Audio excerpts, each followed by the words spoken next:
Well, I know I'm late posting this. As you guys can see, it is dark outside. I don't even know where that light's coming from. I'm assuming it's from the computer or something.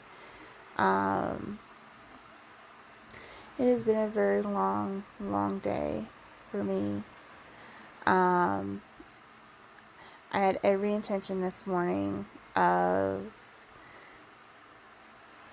taking my kids to the cell phone store, getting them a cheap flip phone, um, so that way I could be able to go to work tomorrow. And when I got up to actually leave, I discovered that he had taken my keys. I asked his friend, who also lives here, if he had seen Dave take my keys. And the friend said, I see nothing, I know nothing, which means he basically lied. That's his go-to lie about everything. If he's going to lie, he just basically says, I see nothing, I know nothing. So I knew he was lying to me.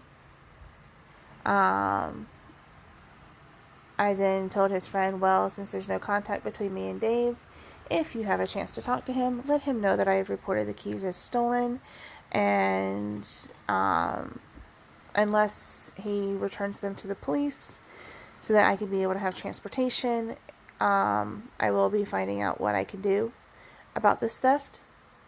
And his friend was basically like, what theft? The car's still out there. He didn't steal the car. He just took the keys. And I'm like, are you really that fucking idiotic? Like, seriously. If you take the keys, then you basically prevent someone from being able to do anything. They have no form of transportation.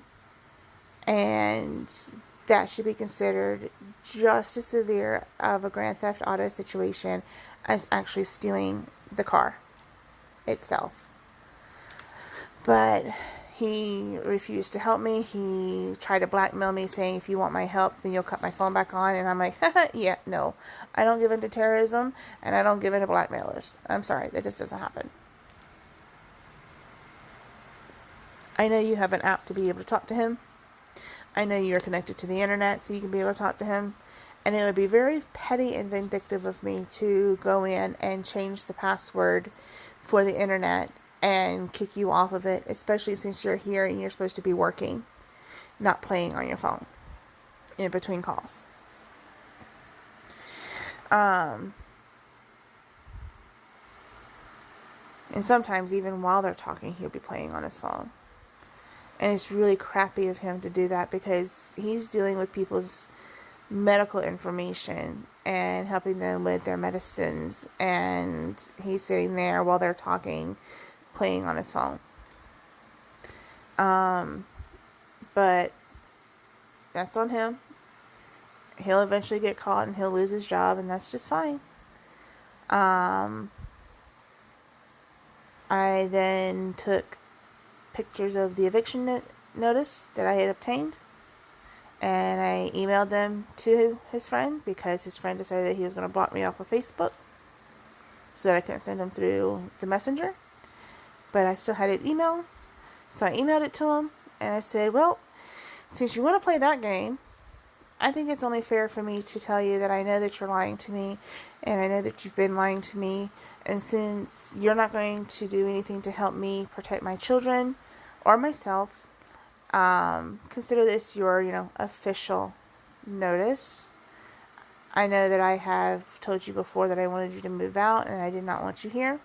I've told him that I don't want you here and that if he left, you were going to have to go with him.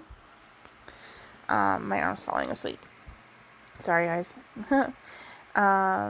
And why you're still here, I don't know, but you can consider this to be your official alert that I am done with the bullshit and I want you out. They can try saying that I can't evict them all they want to, but I've already talked to the landlord, and the landlord has already told me that me filing for eviction papers against them to have them removed, as well as a restraining order. It's probably going to be my best bet because they haven't broken the lease, quote unquote lease, so far. And because they haven't broken the lease, like the official lease, if I want them out, then I would have to file the eviction papers because the landlord can't help me. So I've already talked to the landlord. The landlord already knows what's going on, already knows what is happening, already knows about the restraining orders, has already received copies of the restraining orders, as well as copies of the eviction papers. And yeah, they already know what's going on. So because it looks like I'm going to be stuck here until I get paid, I called HR and I told them what was going on. HR then set me up with intermittent family accommodations. So that way, as long as I don't have to leave for more than 5 days, I can be able to take the time that I need for this week to get everything squared away and as secure for me and my children as possible, without penalties, and it will be paid. I will not count towards any absences. I'll have to use my PTO to be able to get paid for it, but you know, at the end of the day, as long as I'm getting paid for the days, I really don't mind it as long as it's not counting towards my absences. They even agreed to backdate it, so that way I'm covered for the entirety of the week, not just today, which is really awesome. They also gave me a lot of information. They sent me a lot of internal departments that were created specifically for employees that are going through my situation, to be able to get the help that they need, to be able to get the support that they need. So I was completely overwhelmed with all the support that I received from my employer. And this is the same employer who fought me tooth and nail and refused to even get me a keyboard tray for my carpal tunnel unless I had like a doctor's note or something saying that I had carpal tunnel, and my supervisor had to push it through. The same one that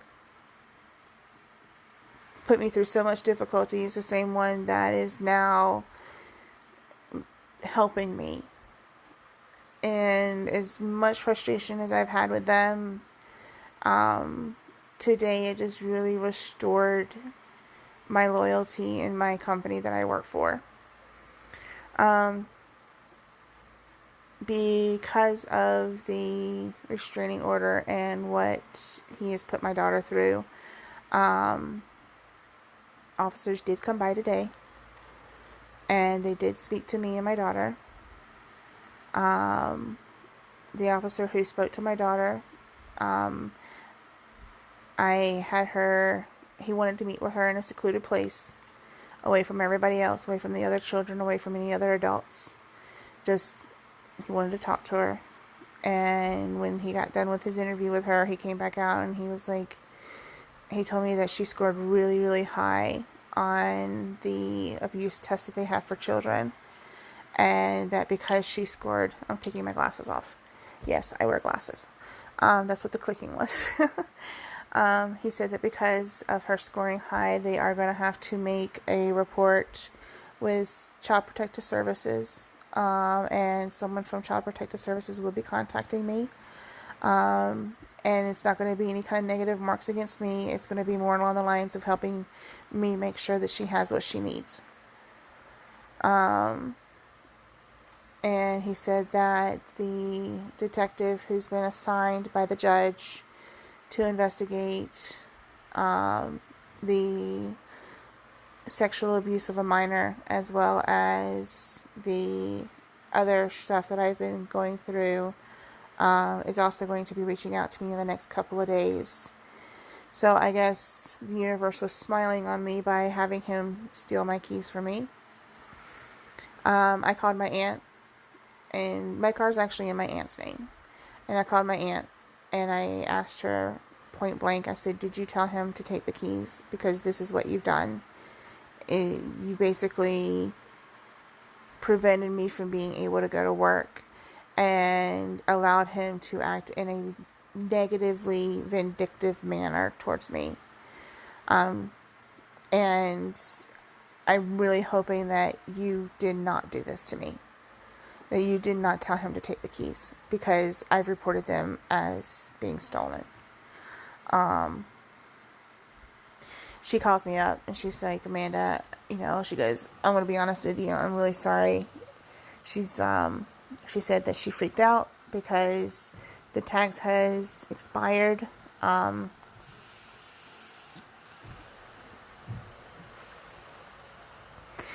she said that she freaked out, and she did tell him to take the keys because she didn't want to run the risk of me getting into an accident and then being held responsible for, I'm moving my phone around. I'm plugging stuff up for the night.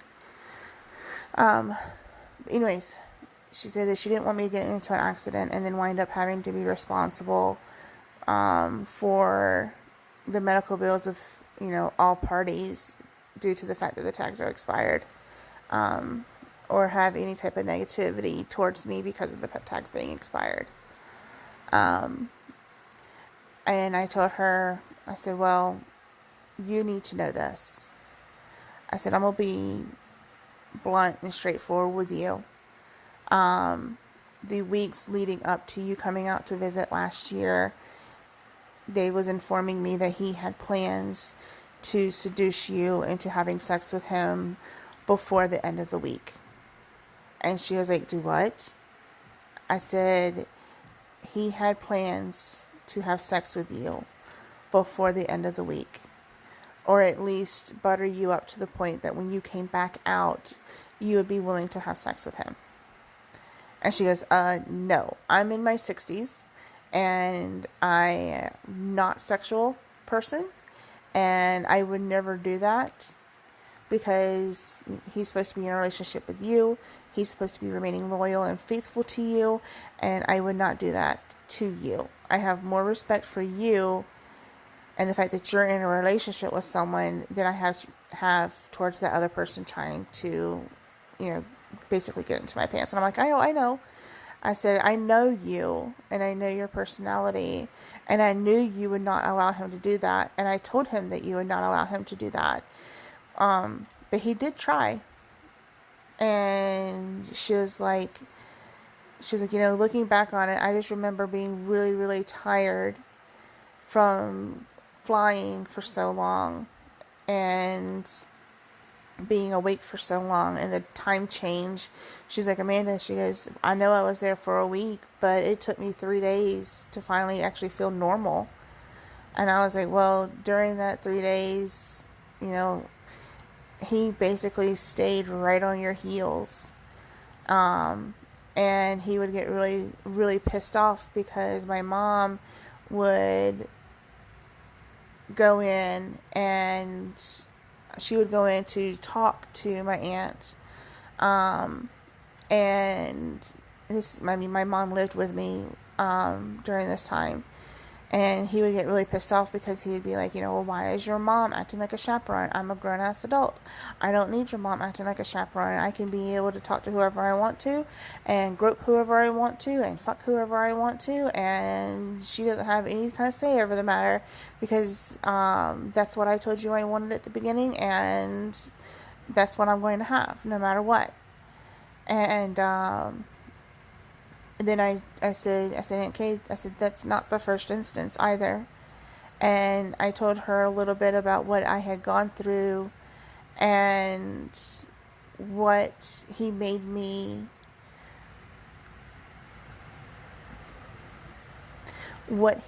my daughter go through. And what he did to force me to allow it, or to not say anything, the threats that he made, the abuse that I suffered to subdue me, the abuse that she had to witness in order to force her compliance. And I admit, yes, I was crying on the phone with her. And my aunt was like, okay, Amanda, whoa, stop. She goes, stop, breathe. She goes, I am so sorry. I did not know that you had been going through all of this. She goes, I knew there was something off about you when I came out here, but I did not know that it was something like that. And she's like, I'm really sorry. She goes, I'm really sorry that I didn't see it. And I told her, I was like, well, you and I are a lot alike. Sometimes we don't see the writing on the wall unless it's painted right on our face. And she goes, no. She goes, you're right. She's like, both of us are kind of in the same boat because we don't see the writing on the wall unless it's painted right in our face. And she's like, you don't need to go through everything that he put you through, because just what you've told me is enough. And she goes, I am so sorry. She goes, I did not know that you had taken restraining orders against him. I didn't know that you had been going through all of this. She goes, if I had known, I would not have asked him to take the keys away from you. She's like, he didn't say anything to me about what you had done. And she goes, I didn't know all of this was going on. And she goes, I will fix it, but you're going to have to figure out some way to get those tags taken care of. And I told her, I said, well, if you find out how much the fees and everything is going to cost in order to be able to get the tags taken care of, as long as it's not over $1,200, then I should be able to send the money to you and we can get this taken care of by Friday. And she said, okay, and she's like, well, I will find out how much it's going to cost to get the fees and everything taken care of. She said it is a little concerning that the online system said that it couldn't find the vehicle. I said, well, it might be that it couldn't find the vehicle because of the fact that a lot of people were using the online website. And so because of, high volume, it could have been impacted. I don't know, but I need you to go to the DMV physically, and I need you to find out what's going on, and I need you to find out how much it's going to cost, and I will pay whatever it takes to make sure that this is taken care of. And I said, I'm not blaming him. I'm not blaming, entirely. I am shouldering the blame. I should have made sure that the tags were taken care of instead of believing him blindly. That's on me. And him lying to me about having taken care of them, that's on him. I'm not pointing blame on any one individual. I am equally sharing the blame on this. But you having him take the keys away from me has crippled me. Because what I had planned today was to go to the store, get my children a cheap flip phone, have it added to my phone account so that they could be able to use it. It would not have any internet access. The only phone numbers that would be programmed is going to be, of course, family members of those that I trust. And they were going to be left with instructions that if Lorna showed up, they were to call 911 and have the police immediately come to the house and have the restraining order served against her so that she could be served and they would be able to remain safe. I said that was what the instructions were going to be so that I could be able to return to work. And you having him take the keys prevented me from being able to make sure that they're protected. And she was like, I'm so sorry. She goes, I will tell him to take the keys to the police department and have them give them to you because of the restraining order being set in place to prevent contact. And she's like, I will make sure that you get the keys back. I was like, okay, because, I don't want to have to sit there and spend $250 for a locksmith to make me another key and then spend heaven knows how much to get the tax fixed when that $250 could go towards groceries or a bill. And she goes, do you even know when the car payment is due? And I'm like, no, I don't. I was going to make phone calls to find out when good night, baby, when the car payment is due. I was also going to make phone calls needed to, that was my foot. It blocked out the light. But anyways, I was going to make, phone calls needed to be able to find out when these bills are due so that I could be able to make sure that they're paid.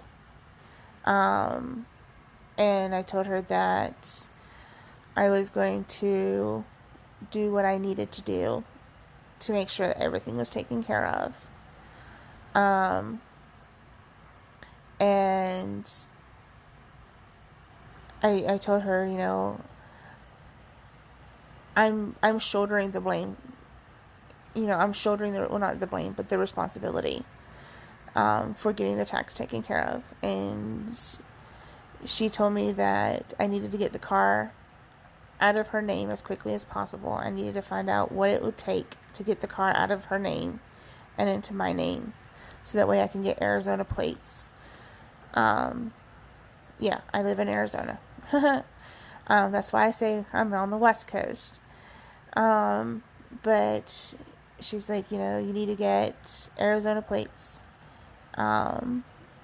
Because out here, for a vehicle that new, they don't require yearly inspections. You just have to basically pay for the sticker and you're good. And you can get the sticker to be good for I believe up to 2 years. Or you can get it done yearly, whatever is more cost effective for you, I guess. I don't know how that works.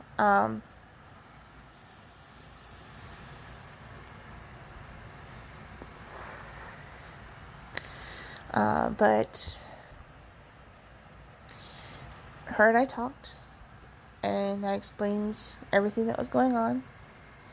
And while I was talking to her, the officers came back out because apparently their supervisor wanted them to go over the abuse questionnaire with me. I answered truthfully every question that they had, was able to give examples of what I had gone through, dates, or approximate dates, because some of the stuff was done 2 years ago. And the officer who was conducting the questionnaire, who was asking me the questions, while his partner was writing up the answers that I had provided, he looked at me and he was like, Amanda, you scored really high on these questions, and that's not a good thing. He goes, we want low scores whenever we're dealing with domestic situations. He goes, I have never seen anybody score as high as what you scored. And the questions were, really basically simple. Has he ever used a weapon against you? Yes, he has. He held a knife to my throat roughly about a month after he and I started dating. We were watching a movie, and he held a knife to my throat. And he told me that he could slit my throat, and there would be nothing I could do to stop him.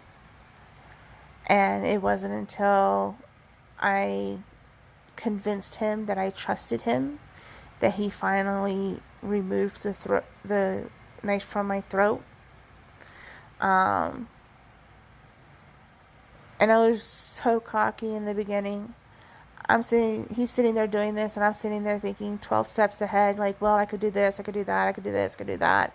I could easily, disarm you. because the position that you're sitting in would not grant you very much leverage. However, my position would grant me the leverage needed, and da da da da. And I'm sitting here thinking about all this stuff, but instead of saying anything, I'm trying to convince him that I trust him.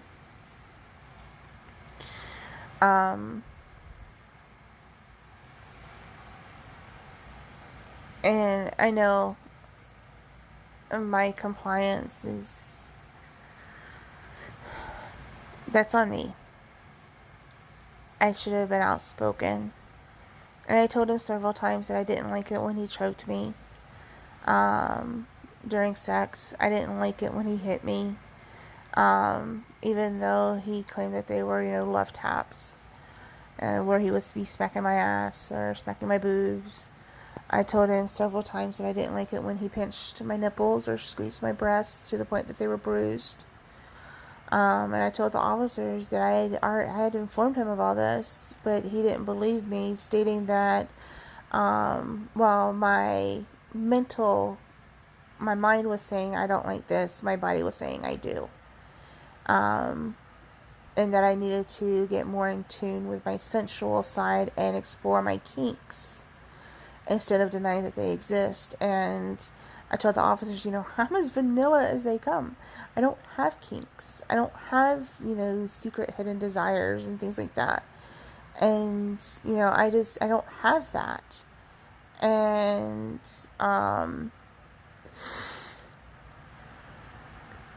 sorry, yawn. But he insisted that I did. And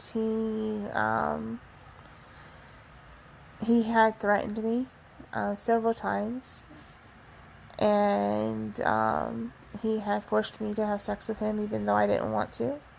And there would be times when I would, say no, I don't want to, and then I would wind up sucking it up because I was raised that it was the woman's job to please the man. And I was raised that it was my job to do whatever was needed to be able to make sure that he was happy. And that because I had grown up in abuse and my first marriage was abuse, I had assumed that my teachings, what I was taught, was true. So when he started being abusive, I thought it was normal.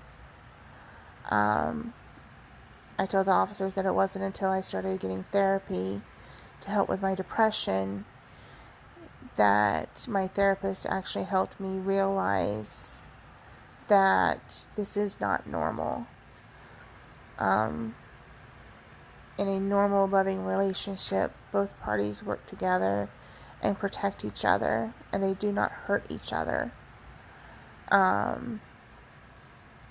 Whether it be physical pain, emotional, or mental, they do not hurt each other. They protect each other. And I told the officers that I'm coming to that, to the realization that none of my relationships have ever been normal. They've always been abusive and manipulative. And I know it's partially my fault because I'm not good with confrontation. Somebody comes up and they want to start a fight with me, I'm going to go into a shell and I'm going to back off. I'm not one to stand up and fight. I am one to stand up and fight. Well, I'll take that back. I am one to stand up and fight when it comes to certain things. When it comes to my kids, hell hath no fury. I will bury you in a mud hole somewhere if you hurt my kids. I will open up the proverbial can of whoop ass if you hurt my kids. Because I don't care what you do to me. But I don't have any family out here. And I don't really have any close friends. Because I am shy and withdrawn. I don't make friends easily. I either pull away to the point that being a friend with me is really hard, or I overshare, in which case, it's one or two of the extremes. To be a friend with me means that You have to let me be goofy when I'm in a goofy mood. Let me overshare when I am sad and upset. And if I need to be quiet, let me be quiet. Don't try to force me to go out and hang out. Don't try to force me to go and be around people when I don't want to be around people. The people that I work with, I've been working with for 2 years now. And during that 2 years, they would invite me to come to group functions, and I would not show up. And it wasn't until recently that I actually went to one of the group functions. And I mean, the people I work with are so awesome.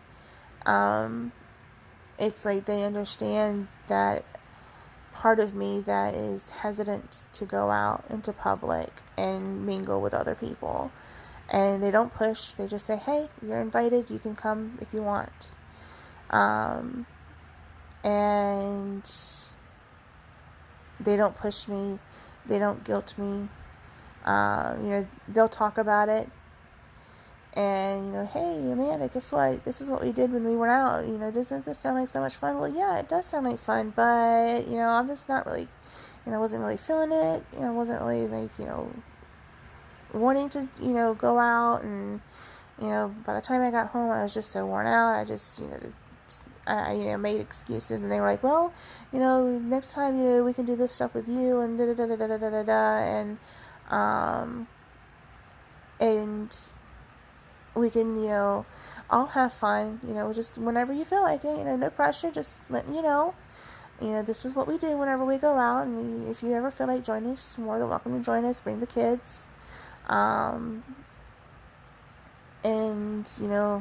I'm just grateful, and it breaks my heart that the people that I've been around for the past 2 years, I'm not going to be able to be around. My supervisor got promoted, and so because he got promoted, the team is being broken up and dispersed amongst other supervisors. So we're not going to be together for very long. But I'm still grateful for the time that I had with them. And I'm still grateful that I had that experience where, I wasn't feeling pressured into going out to group functions. And because of how I am, instead of having like big, huge cookouts where everybody would meet in a room and eat and laugh and joke around, they did, the quiet things that would help make me feel more comfortable, like the Secret Santas. And they always made sure that I did not feel pressure into doing the Secret Santas. And if I wanted to participate but I didn't have the funds, someone would, cover me.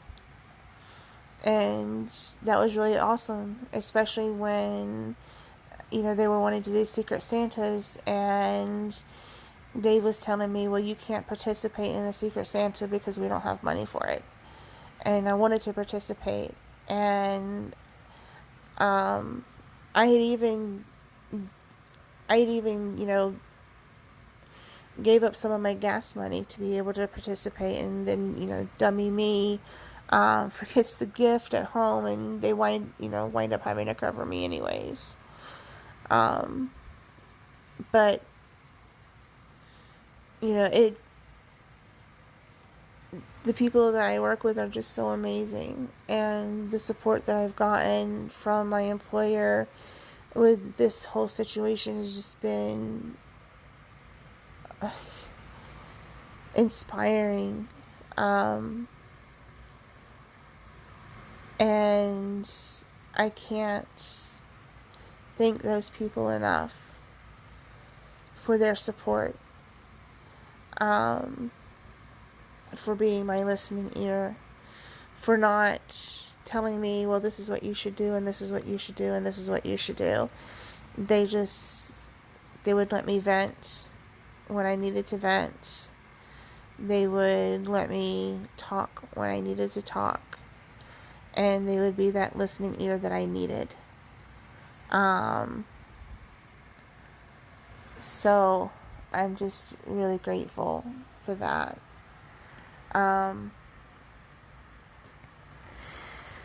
But I was informed that because of the stuff that I had gone through, he had actually committed several felonies and misdemeanors. And that even if I say that I don't want to prosecute because of the abuse that I went through, the state's going to prosecute anyways. Because of what my daughter went through, the state's going to prosecute anyways. That it's out of our hands. And I don't want her to have to relive what she's been through. I don't want her to have to go through that over and over and over again. I want her to be able to get the therapy that she needs, so that way she knows that what she's been through is not normal. So that way she's stronger in the end.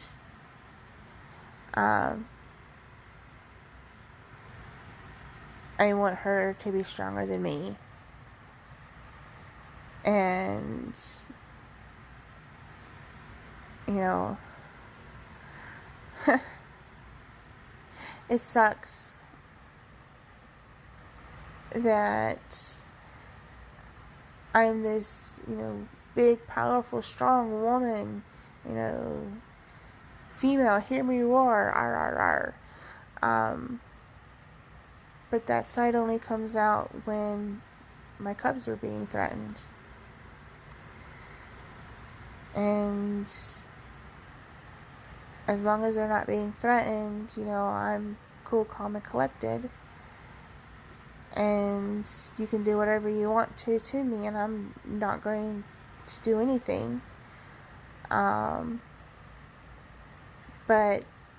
you threaten my kids, and that's all she wrote. Bring it on,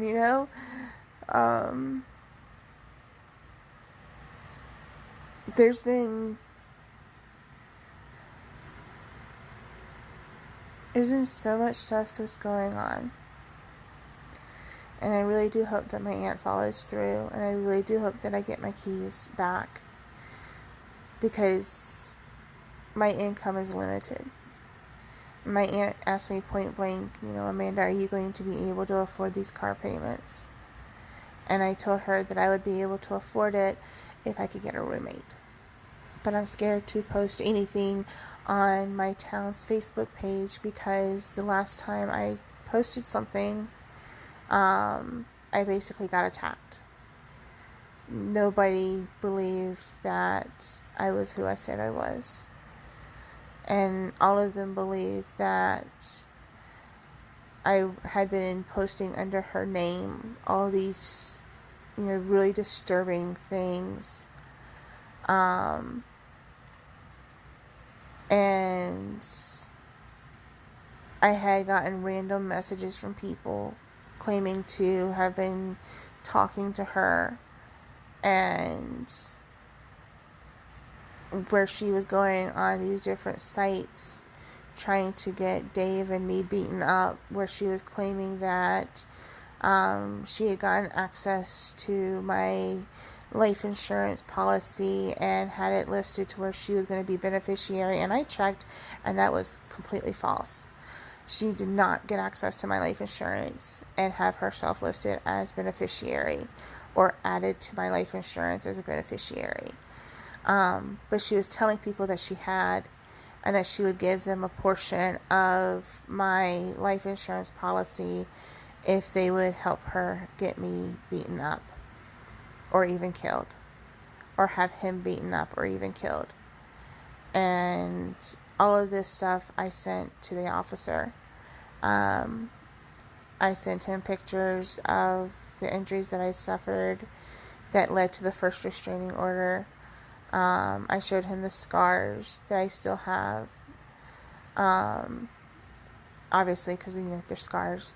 But I showed him the scars, and I told him, I tried telling Dave that she had done this, and instead of believing that she was not only doing this, but that she was capable of doing this, he instead looked for every excuse under the sun to try to prove that it wasn't her.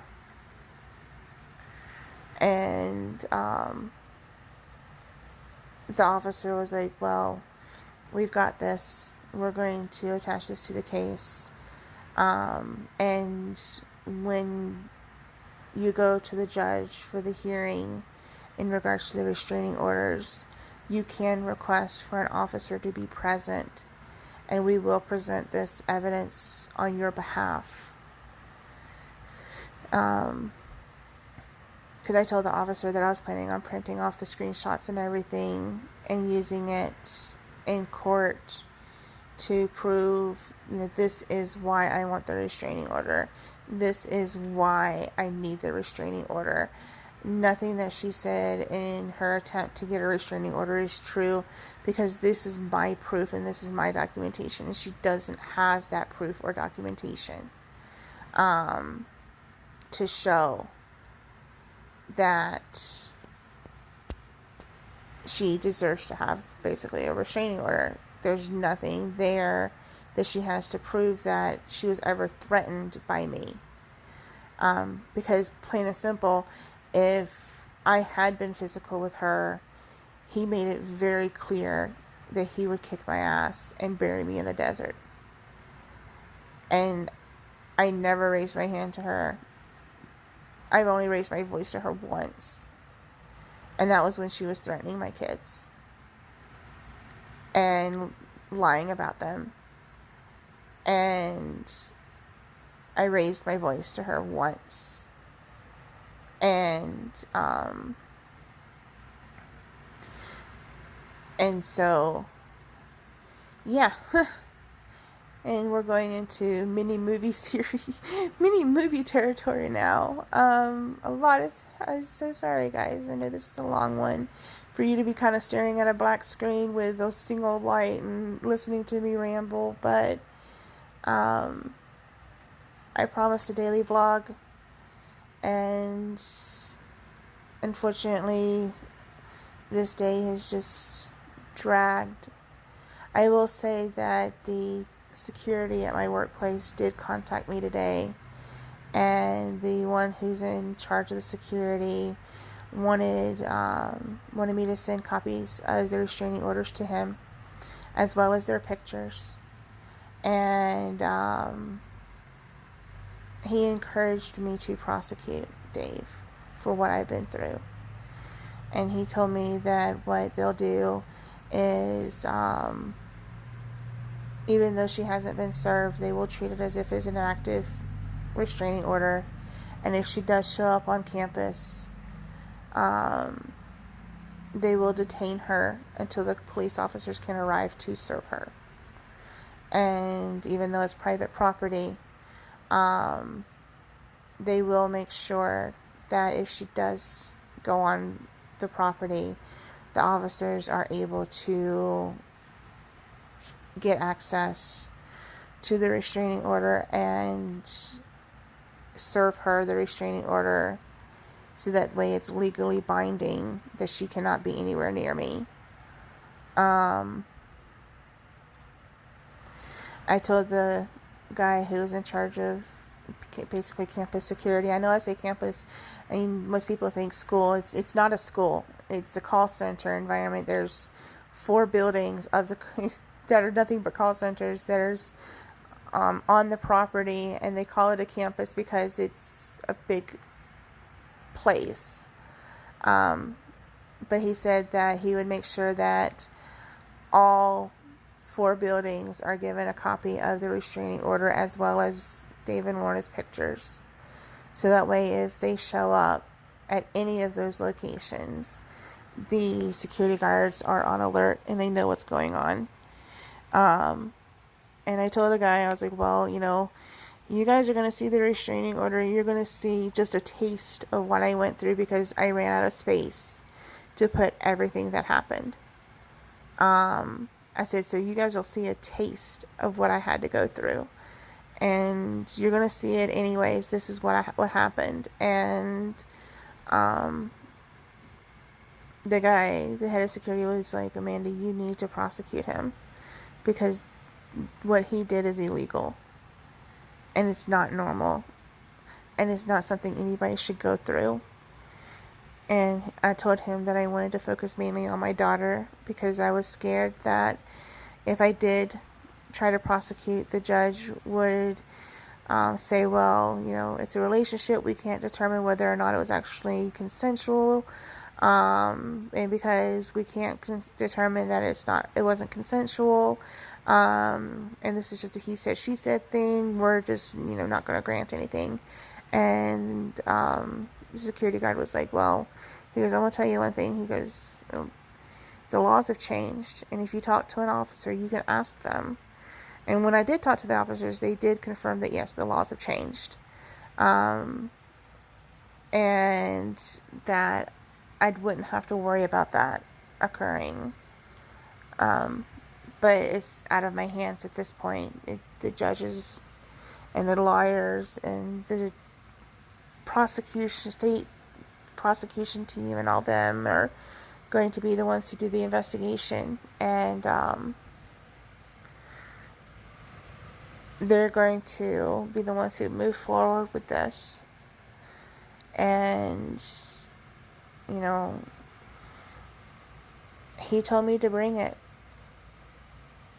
And I think he honestly believes that I was going to just lay down and let him move on with his life and do this to another person. But that's not who I am. You know, I don't tell people I'm a survivor. I tell them I'm a fighter.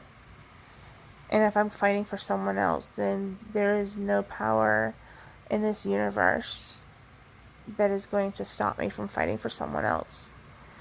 And if I can use what I went through to help someone, to help them get the courage that they need to step out on faith, or to be able to go through the process of getting themselves safe, or even encourage someone to not fall back into bad and toxic relationships, then me talking about what I go through and sharing all of this is worth it.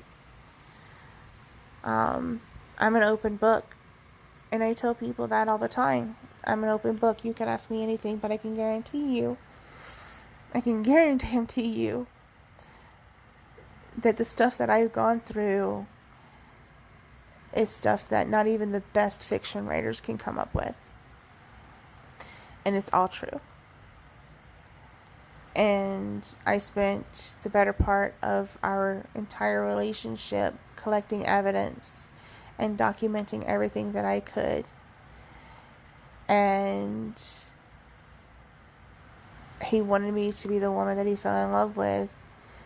I don't think he realized just how big of a bitch that woman is. And I think he's realizing that now. And he may regret ever being with me, but that's on him. That's none of my concern. It's not my problem.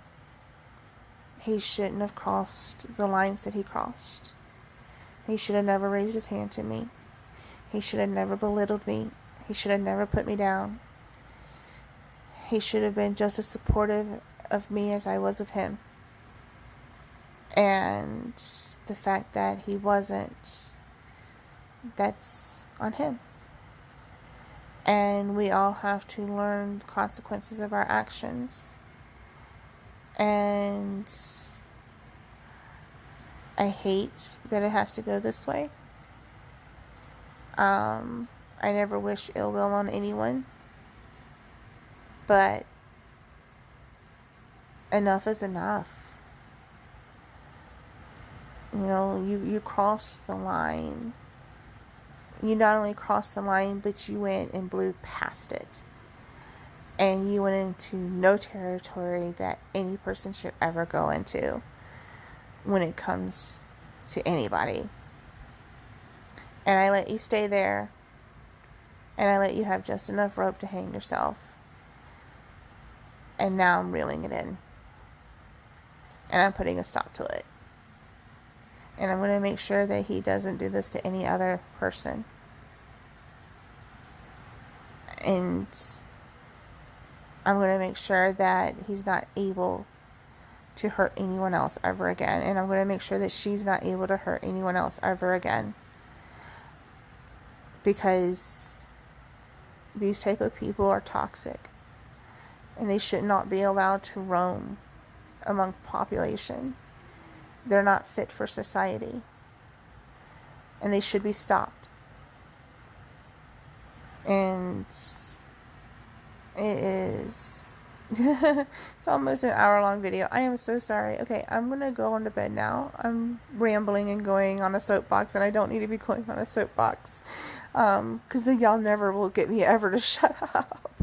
So I'm just gonna get off here, and thank you guys for being so patient and listening to this. And I'm really sorry that it's long, but like I said, it's been a long day. And I really hope you guys have a wonderful night. And I will probably be posting tomorrow, letting you guys know if my aunt was successful in getting him to relinquish the keys to the officer so I could be able to have transportation. So we shall see. And you guys have a good night. All right. Bye.